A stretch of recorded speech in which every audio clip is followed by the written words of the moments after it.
থেকে আমরা দেশব্যাপী আমাদের যারা আগের সদস্য রয়েছেন তাদেরকে আমরা নবায়ন করছি, নতুন সদস্য হিসেবে নবায়ন করছি। আর যারা আগের সদস্য ছিলেন না কখনোই তাদেরকে আমরা নতুন ভাবে দলের প্রাথমিক সদস্য করা হচ্ছে আমাদের এই কর্মসূচির মধ্যে। তাই এটা অত্যন্ত গুরুত্বপূর্ণ কর্মসূচি। যারা আমাদের এখানে দীর্ঘদিন রাজনীতি করেন, বিএনপি করেন, তারা আগেই প্রাথমিক সদস্য হয়েছেন, তাদেরগুলো নবায়ন হবে।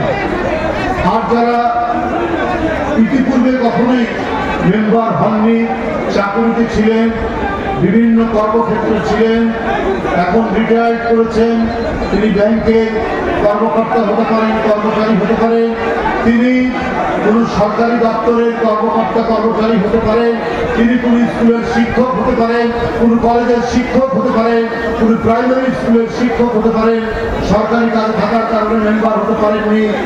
এরা সহ সমাজের সকল স্তরের মানুষ, যারা সভ্য ভব্য সজ্জন মানুষ, যাদেরকে দেখে মানুষ আশ্রয় পায়, যাদেরকে দেখে মানুষ আন্তরিকতায় তাদের দিকে এগিয়ে যায়, এই সমস্ত মানুষরা বাংলাদেশ জাতীয়তাবাদী দল বিএনপি প্রাথমিক সদস্য হিসাবে তারা ফর্ম করে। কোন চাঁদাবাজ, কোন দখলবাজ, যাদের দেখে মেয়েরা ভয় পায়, মানুষের কেড়ে নেয় জায়গা জমি, এরা কোনোভাবেই বাংলাদেশ জাতীয়তাবাদী দলের সদস্য হতে পারবে না। সুতরাং আমরা যে দেশ গড়ব সেই দেশ হবে শান্তি, সেই দেশ হবে সুস্থির, সেই দেশ হবে একটি ভদ্র সমাজ নির্মাণ করার, একটি গণতান্ত্রিক সমাজ নির্মাণ করার। সেই সমাজে যে কেউ মুক্তভাবে কথা বলবে, প্রত্যেকের কণ্ঠে স্বাধীনতা থাকবে, প্রত্যেকের নিজের মতামত প্রকাশ করার স্বাধীনতা থাকবে, তার চলাচলের স্বাধীনতা থাকবে, সে নির্বিঘ্নে এগিয়ে যাবে এই দেশটিকে বিনির্মাণ করার জন্য। সেই প্রত্যয়, সেই অঙ্গীকার নিয়েই আমরা নতুন করে দেশ গড়ি। এখন হঠাৎ করে কোন রাজনৈতিক দল অনেক কথা বলছেন পিয়ার পদ্ধতি। ভাই, পিয়ার পদ্ধতি কি? কোন জনগণ বলতে পারবে এটা কি? এটা কি নারকেল তেলের মতো মাথায় কি মাখে, না সাবানের মতো শরীরে দেয়? গ্রামের মানুষ, এদেশের সাধারণ মানুষকে বলতে পারবে? এটা তো কোন ইয়ে না, এটা তো কোনো দৃষ্টান্ত নেই, এটা এটা এর আগে কখনো ব্যবহার করা হয়নি। হঠাৎ করে নির্বাচন আর বেশি করে নেই, হঠাৎ করে এই কথাটি দু একটি রাজনৈতিক দল বলছেন। যারা অনেকে ধর্ম নিয়ে রাজনীতি করেন তারাও বলছেন, আরে ভাই, আপনার এলাকায় কে এমপি হবে আপনি জানবেন না? আপনার তো জানার কথা।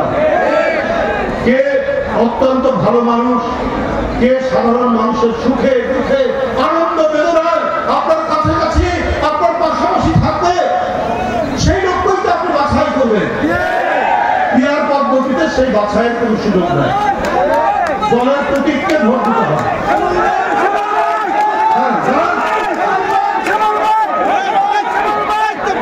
দলের প্রতীককে ভোট দিতে হবে।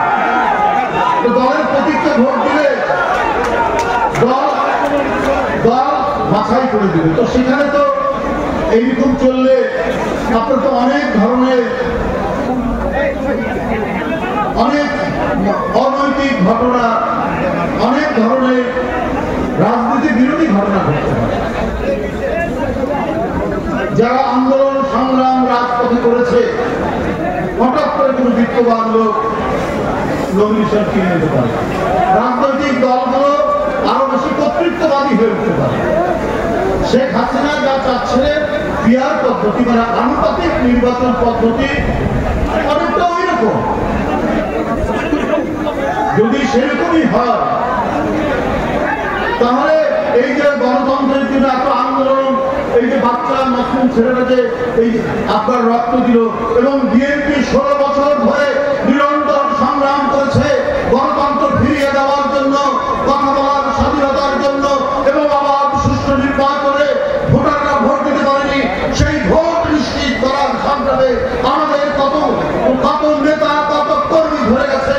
শেখ হাসিনার দুঃশাসনে, নিপীড়নে, নির্যাতনে এমপি সাইফুল ইসলাম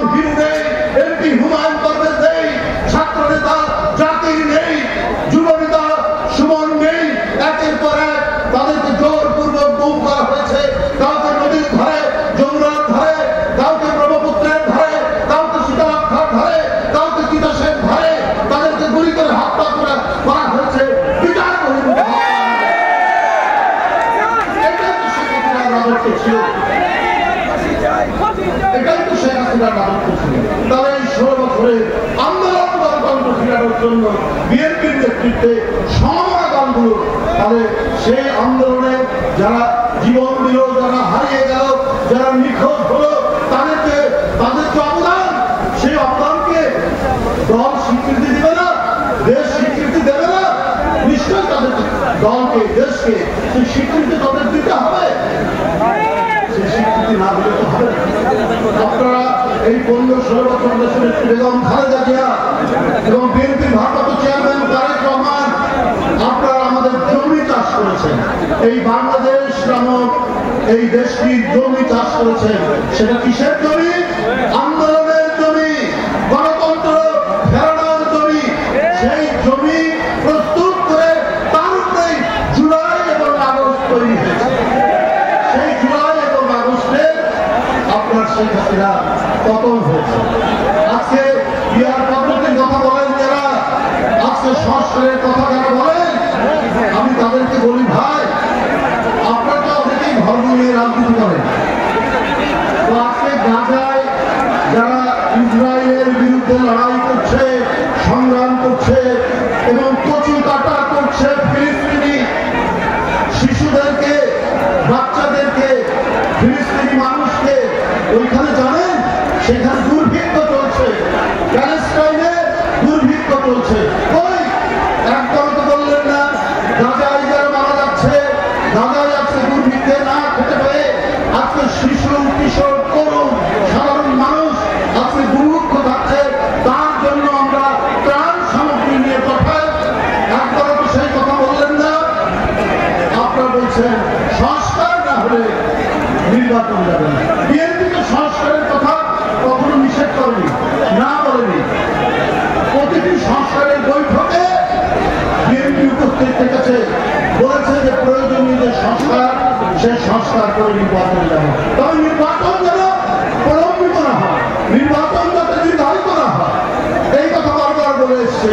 কিন্তু উদ্দেশ্য প্রণীত কেউ কেউ কেন, কি কারণে নির্বাচন পেছানোর কথা বলেন, বিলম্বিত করার কথা বলেন। এই উদ্দেশ্য আমরা জানি, এটা কেন এই উদ্দেশ্য সেটা আমরা ভালো করেই আমরা বুঝতে পারি, আমরা উপলব্ধি করতে পারি। যে ভোট জনগণ দিতে পারেনি 16 বছর, ভোটাররা ভোট কেন্দ্রে দিতে পারেনি, দিনের ভোট রাত্রে হয়েছে, দামি নির্বাচন হয়েছে শেখ হাসিনার অধীনে। সুতরাং